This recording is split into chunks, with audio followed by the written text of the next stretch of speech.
प्रिय विद्यार्थी, आप सभी का हमारे YouTube चैनल वीर मिश्रा हिंदी एजुकेशन चैनल में विद्यार्थियों आप सभी का स्वागत है।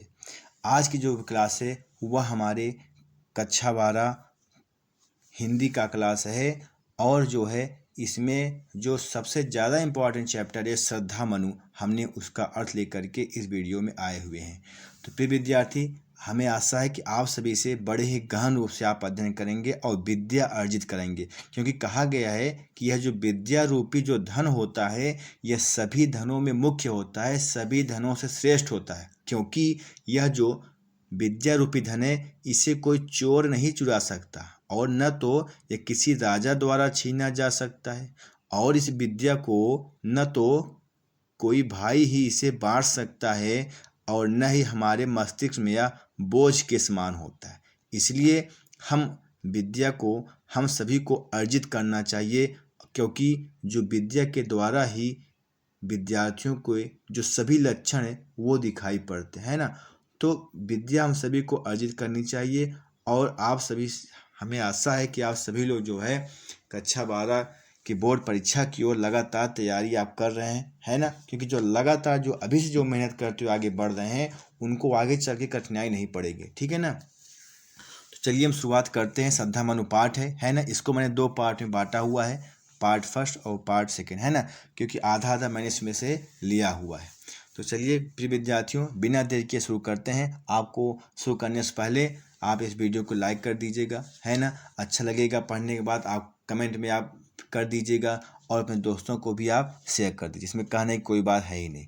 चलिए शुरुआत करते हैं। प्रिय विद्यार्थी, यह जो है क्या है, बहुत ही इंपॉर्टेंट चैप्टर है आपके इंटर में और इसमें से एग्जाम में बहुत बार पूछा गया, हर बार कोई न कोई एक पैराग्राफ पूछ ही लेता है। तो चलिए शुरुआत करते हैं। तो बात ऐसी है कि इसमें जो संपूर्ण ये जो संसार है, कह सकते हो, ये चारों ओर क्या है, जल से बिल्कुल भरा हुआ है ना। समझ लीजिए कि संसार में लोग है ही नहीं। और उस समय जो है एक मनु जी थे, वो एक निर्जन स्थान में बैठ करके हिमालय पर्वत के पास वो तपस्या कर रहे थे। तो उनके पास क्या है, श्रद्धा पहुंचती है। श्रद्धा एक स्त्री है ना। वह जो है क्या है, वहाँ घूमते टहलते वह वहाँ पहुँचती है और वहाँ पहुँचने के बाद उन्होंने क्या है, मनु जी को देखा। तो उस निर्जन स्थान में मनु जी के देखने के बाद श्रद्धा के मन में बहुत सारे प्रश्न उठते हैं और वो मनु जी से वो सारे प्रश्न पूछते हैं और मनु जी उनके प्रश्नों को उत्तर देते हैं। तो चलिए शुरुआत करते हैं। तो इसका प्रसंग ये होगा, यह जो है जयशंकर प्रसाद रचित पाठ है, ठीक है ना। और इसका प्रसंग क्या होगा कि श्रद्धा मन को निर्जन स्थान में बैठे देख करके पूछती हैं कि वह कौन है, वह यहाँ पर क्यों बैठे हुए। तो चलिए यहाँ पर सीधा अर्थ लिखा है कि कौन तुम। श्रद्धा मनु से प्रश्न पूछती है कि तुम कौन हो। श्रद्धा मनु से प्रश्न पूछ रही है कि तुम कौन हो। संसित जलनिधि, संसित माने होता है संसार और जलनिधि माने होता है सागर, है ना। तो संसार को भव भी कह सकते हैं, भव माने संसार होता है। तो जिस प्रकार से बता रहे हैं, संसित जलनिधि तीर तरंगों से फेंकी मणि एक। तो बता रहे हैं कि जिस प्रकार से जो समुद्र है वह अपने मड़ियों को अपने किनारे पर फेंक देती है, उसी प्रकार से इस भव सागर रूपी, इस संसार रूपी समुद्र के किनारे, इस संसार रूपी समुद्र के किनारे इस मड़ियों के समान फेंके हुए तुम कौन हो। अर्थात इसका अर्थ ये होगा कि जिस प्रकार सागर की लहरें अपने तरंगों से मड़ियों को अपने किनारे पर फेंक देती हैं, उसी प्रकार संसार रूपी सागर की लहरों द्वारा इस निर्जन स्थान में फेंके हुए अर्थात बैठे हुए व्यक्ति तुम कौन हो। उनके संपूर्ण कहने का मतलब यही हुआ कि जिस प्रकार से जो है समुद्र क्या होते हैं, वो मणि को अपने किनारे फेंक देती हैं, उसी प्रकार से संसार में तुम इतना किनारे बैठे हुए हे मनुष्य तुम कौन हो। अब आगे क्या बता रहे हैं, कर रहे निर्जन का चुपचाप प्रभा की धारा से अभिषेक। जिस प्रकार से मणि किनारे फेंकी हुई रहती है और वो उस स्थान को बड़ा ही सुशोभित करती रहती है, पुलकित करती रहती है, उसी प्रकार से आगे उनसे कहती हैं, कह रहे निर्जन का चुपचाप प्रभा की धारा से अभिषेक। तुम चुपचाप बैठ करके इस निर्जन स्थान को अपनी आभा से, अपनी चमक से उसी प्रकार से सुशोभित कर रहे हो जैसे सागर तट पर या सागर के किनारे पड़ी हुई मणि किसी को आलोकित करती है। तो कहने का मतलब इन 4 लाइन का अर्थ एक बार फिर से आप लोग देख लीजिए। श्रद्धा उनसे प्रश्न पूछती है कि तुम कौन हो, तुम कौन हो। जिस प्रकार से सागर अपने लहरों से मड़ियों को अपने किनारे पर फेंक देती है, उसी प्रकार से संसार में इतने किनारे बैठे हुए या संसार के द्वारा फेंके हुए तुम उस मणि के समान तुम कौन हो, और कर रहे निर्जन का चुपचाप, और तुम इस निर्जन स्थान में मौन होकर के अपनी आभा की धारा से, अपने प्रतिबिंब से, अपने तेज से इस स्थान को तुम सुशोभित कर रहे हो।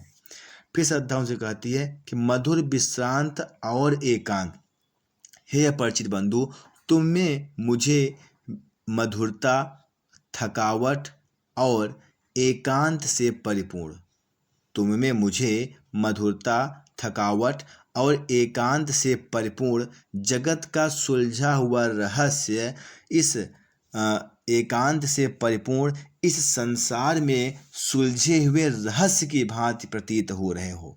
श्रद्धा कहती है, हे अपरिचित बंधु, तुम मुझे मधुरता, थकावट और नीरवता से परिपूर्ण इस संसार में सुलझे हुए रहस्य की भांति प्रतीत हो रहे हो। और आगे क्या कहती है कि एक करुणा में सुंदर मौन, तुम्हारा सुंदर और जो मौन मुख है यह करुणा से क्या है, भरा हुआ है, करुणा से परिपूर्ण है। तुम्हारा यह सुंदर और मौन मुख करुणा से परिपूर्ण है। और क्या कर रहे हैं, और चंचल मन का आलस्य, और तुम्हारे चंचल मन ने आलस्य को धारण कर लिया है, अर्थात जिस मन को चंचल होना चाहिए वह मन अत्यधिक आलस्य में पड़ा हुआ है।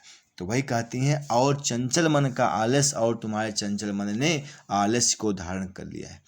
अब लिखा है, सुना यह मनु ने मधु गुंजार मधुकरी का सा जब सानन। बता रहे कि मनु जी ने जब श्रद्धा के इस भंवरी जैसी बातों को सुना तो अत्यधिक आनंदित हो गए।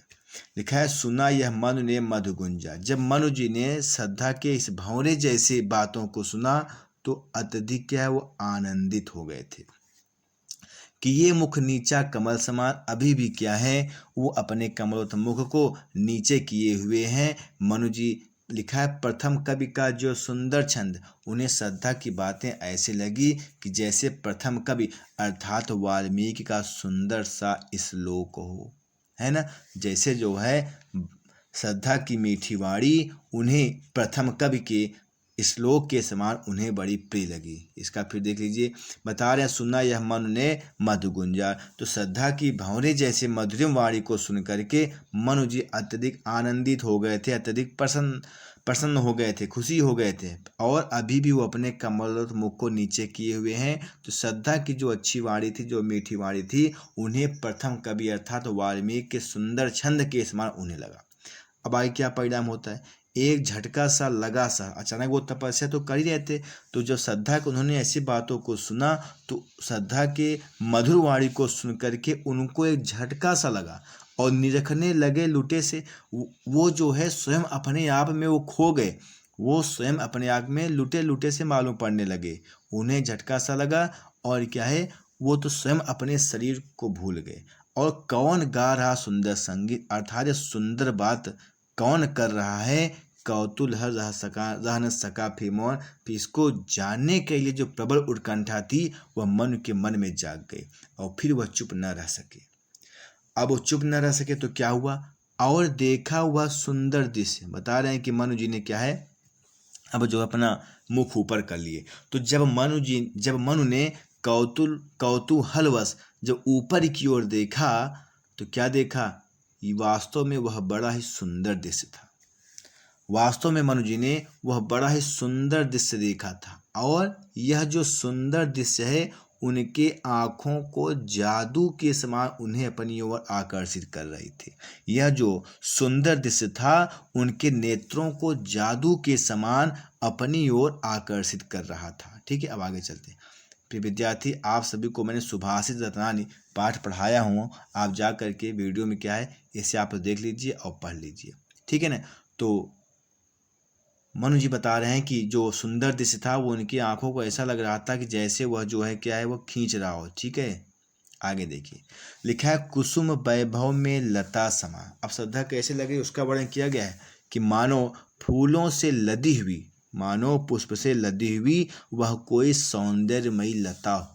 जो श्रद्धा कैसे लग रही, वो इतनी सुंदर थी, तो बता रहे हैं कि जैसे वह पुष्प से लदी हुई वह सौंदर्यमयी कोई लता होती है, उसके समान वह थी। अथवा चंद्रिका से लिपटा घनश्याम, अथवा उन्हें अनुभव किया, अथवा कि जैसे चंद्रमा की शीतल चांदनी में लिपटा हुआ कोई बादल का छोटा सा टुकड़ा, बादल का कोई टुकड़ा उनके सामने खड़ा हुआ, अर्थात चंद्रमा की शीतल चांदनी से लिपटा हुआ बादल का कोई टुकड़ा उनके सामने खड़ा हो। अब बता रहे हृदय की अनुकित बाह्य उदार उनके विस्तृत और उदार हृदय के समान ही, श्रद्धा के विस्तृत और उदार हृदय के समान ही उनके शरीर भी क्या है, अत्यधिक लंबी और विशाल थी। कहने का मतलब क्या है, विस्तृत और उदार हृदय के समान ही श्रद्धा के जो शरीर थे वह भी विस्तृत और लंबे थे, है ना। फिर आगे लिखा है, मधु पवन कीड़ी जो शिवसास शोभित हो सौरभ संयुक्त। बता रहे हैं कि मधुर वार्तालाप के समय जो है वह उनका जो लंबा जो शरीर, सुंदर शरीर था, वह बसंत के सुगंधित और मंद मंद बहने वाली वायु के साथ अठखेलियाँ करता हुआ या खेल करता हुआ कि जैसे साल का छोटा सा वृक्ष हो। लिखा है मधु पवन कीड़ित जो शिशु मानो शिशु का, लिखा है मधु पवन कीड़ित जो शिशु मानो साल का कोई छोटा सा बच्चा, वह बसंत ऋतु में वायु के साथ खेलता हुआ वहाँ पर अत्यधिक सुशोभित हो रहा है, अत्यधिक शोभायमान हो रहा है। अब आगे लिखा है कि मशीण गांधार देश में पाई जाने वाली, मशीण माने होता है चिकना, मुलायम या चमकदार। तो लिखा है कि मशीण गांधार देश के, है ना, कि श्रद्धा ने क्या है, गांधार देश में पाई जाने वाली नीले बालों वाले, नील रोम वाले अर्थात नीले बालों वाली भेड़ों की खाल से बने अत्यधिक कोमल वस्त्र पहने हुए। श्रद्धा ने गांधार देश में पाई जाने वाली उत्तम नस्ल की नीले बालों वाली भेड़ों की चर्म से बने या भेड़ों की खाल से बने अत्यंत कोमल वस्त्र क्या है, पहने हुए, और क्या है, ढक रहे थे उसका वह पुकांत, है ना। जो कोमल वस्त्र थे वे श्रद्धा के शरीर को ही नहीं ढक रहे थे, बल्कि वह उस कोमल शरीर के लिए वह सुंदर कवच भी था, है ना। तो इसका अर्थ क्या होगा, वे वस्त्र जो है केवल श्रद्धा के कोमल शरीर को ढक ही नहीं रहे थे, बल्कि वे वस्त्र कोमल होते हुए भी उनके शरीर के लिए क्या है, वह सुरक्षा कवच के रूप में बने हुए थे। अब आगे चलते हैं। लिखा है नील परिधान बीच सुकुमार, नील माने तो नीला परिधान माने वस्त्र, तो नीले वस्त्रों के बीच में उस सुकुमारी का जो अधकुला अंग था वह बड़ा ही सुंदर प्रतीत होता था।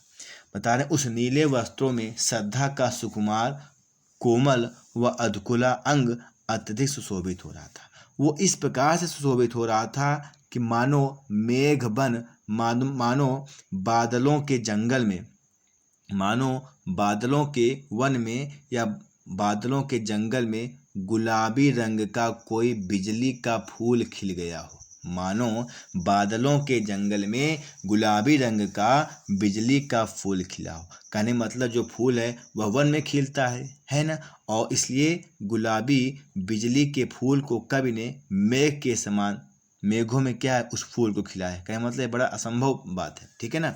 तो आगे चलते हैं। अब लिखा ओह मुख, अरे मैं उस मुख की वर्णन कैसे करूं, कवि कहता है कैसे वर्णन करूं। लिखा है कैसे वर्णन कर रहा है, पश्चिम के व्योम अर्थात सायंकालीन आकाश के पश्चिम दिशा में बीच जब घिरते हो घनश्याम। कहने का मतलब ये है कि संध्या के समय पश्चिम के आकाश में जब काले बादल घिर जाते हैं, संध्या कालीन पश्चिम के आकाश में जब काले बादल घिराते हैं, तब लिखा है अरुण रवि मंडल उनको भेद, तब जो सूर्य मंडल है उनको भेदता हुआ तब जो सूर्यमंडल है उनको भेदता हुआ जो लालिमा युक्त आकाश में प्रकट होता है, वही दशा उनके इस मुख की शोभा के समान है। मतलब फिर से इसका देख लीजिए, बता रहे हैं, अरे मैं उस सुंदर मुख का वर्णन कैसे करूं, कहाँ तक करूं, क्योंकि संध्या के समय पश्चिम की दिशा में आकाश जब नीले रंग के बादलों से जब घिर जाते हैं, तब जो सूर्य का जो सूर्यमंडल है उन्हें भेदता हुआ पश्चिम की दिशा में लाल रंग का दिखाई देने लगता है। तो जो लालिमा जो उसकी दिखाई देने लगती है, उसी प्रकार से उनके मुख का भी शोभा है। छविधाम माने सुंदर, तो सुंदर उनके मुख की शोभा है। अब आगे देखिए, अब आगे लिखा है, घिर रहे थे घुघराले बाल। बता रहे हैं कि श्रद्धा के जो घुघराले बाल थे, श्रद्धा के जो बाल थे वो अत्यधिक घुंघराले थे। और लिखा है, अंश अवलंबित मुख के पास, वह उनके मुख के दोनों ओर लटकते हुए उनके कंधे तक बाल थे। ठीक है ना, अर्थात कंधों पर जो है उनके बाल लटके हुए थे। तो इसका अर्थ यह हुआ कि मुख के दोनों ओर लटके हुए घुंघराले बाल बड़े ही सुंदर लगते थे। ठीक है, श्रद्धा के जो बाल थे वो अत्यधिक घुंघराले बाल थे, है ना, और वो जो उनके घुंघराले बाल थे वह मुख के उनके दोनों ओर लटके हुए उनके कंधों से क्या स्पर्श कर रहे थे। और वो ऐसा लग रहा था कि जैसे नील घन सावक, जैसे बादल का, नीले बादल का कोई छोटा सा सुकुमार बच्चा वो अमृत भरने के लिए चंद्रमा के पास आया हो। ऐसे जो बाल हैं वह क्या है, लटकते हुए उनके मुख के पास अमृत लेने के लिए मान लो आए हैं। तो बता रहे, उन बालों को देख कर ऐसा प्रतीत होता है कि मानो छोटे छोटे कोमल बादलों के बच्चे चंद्रमा के पास अमृत भरने के लिए आए हुए हों। अब आए क्या कहती है, और मुख पर वह मुस्कान, अरे उस मुख की मुस्कुराहट ऐसी है कि मानो रक्त किसलय पर विश्राम, मानो रक्त के रंग अर्थात लाल रंग के ओठों पर विश्राम करती हो। उस मुख की जो मुस्कुराहट है कि मानो वह लाल रंग के ओठों पर क्या है, वह विश्राम कर रही हो। अथवा ऐसा लगता है मानो जैसे सूर्य की कोई एक किरण है, अरुण की एक किरण अम्लान अधिक अलसाई हो अभिरान। मानो कि सूर्य की कोई एक किरण है जो अत्यधिक आलस में पड़ करके किसी एक ही स्थान पर क्या है, पड़ी हुई है। मानो कोई सूर्य की किरण वह आलस में पड़ करके किसी एक ही स्थान पर विश्राम कर रही हो, उसी प्रकार से उनके मुख पर जो मुस्कुराहट थी वो उनके लाल ओंठों पर क्या है, विश्राम कर रही है। ठीक है ना, चलिए अब एक पैराग्राफ पढ़ा देंगे, बाकी अगले वीडियो में चलेगा। लिखा है, कहा मनु ने नवधरणी। अब जो है मनु जी क्या है, उनके प्रश्नों का उत्तर देते हुए कहते हैं, क्या करें कि नवधरणी बीच, इस आकाश और धरती के बीच जो मेरा जीवन है वह रहस्य बना हुआ है। नवधरणी बीच बना जीवन रहस्य, इस आकाश और धरती के बीच में जो हमारा जीवन है वह क्या है, रहस्य बना हुआ है और निरुपाय, जिसका कोई उपाय नहीं है। जो मेरा जीवन आकाश और धरती के बीच एक रहस्य बना हुआ है और इस रहस्य को दूर करने का कोई उपाय नहीं है। और क्या बता रहे हैं, एक उल्का सा जलता भ्रांत मैं आकाश में असहाय होकर विचरण करता हुआ टूटे हुए तारे की भांति में जलता हुआ इधर उधर भटक रहा हूँ। कहने का मतलब, मैं एक उल्का की तरह जलता हुआ आकाश में, जिस प्रकार से उल्का पिंड जलता हुआ आकाश में असहाय होकर के घूमता रहता है, वैसे मैं भी इस समय असहाय होकर के इस निर्जन स्थान में बैठा हुआ हूँ। अब मनु से प्रश्न पूछते हैं, कौन हो तुम बसंत के दूत, विरस पतझड़ में अति सुकुमार। इस नीरस पतझड़ में अत्यधिक सुकुमारी बसंत के दूत के समान तुम कौन हो। आगे बता रहे, घन तिमिर चपला की रेख, जबकि इस घनघोर अंधकार में चारों ओर तो जल ही जल प्रवृत्त हुआ है, तो इस घनघोर अंधकार में बिजली की रेख के समान इस तपन में मुझे शीतल वायु प्रदान करने वाले तुम कौन हो। बता रहे हैं कि इस घनघोर अंधकार में, चपला माने बिजली, बिजली के रेख के समान अर्थात बिजली के चमक के समान इस तपन में मुझे शीतल वायु प्रदान करने वाली हे स्त्री तुम कौन हो। अब आगे है, लगा कहने आगंतुक व्यक्ति मिटाता उत्कंठा सभी से, है ना। अब जो है अगले वीडियो से यहाँ पर पार्ट 2 हमारा जाएगा, अब यहाँ से उसके आगे शुरू होगा। ठीक है ना, ठीक है। फिर विद्यार्थियों, आप सभी का धन्यवाद और आप सभी इसका जो भाग 2 है आप सभी उसके लिए प्रतीक्षा करिए। हम क्या है दूसरा पार्ट उसमें 1-2 दिन में आपके पास पहुंच जाएगा, वो भी इसके आगे देखिए। ठीक है प्रिय विद्यार्थियों, आप सभी का आभार, आप सभी का बहुत बहुत धन्यवाद।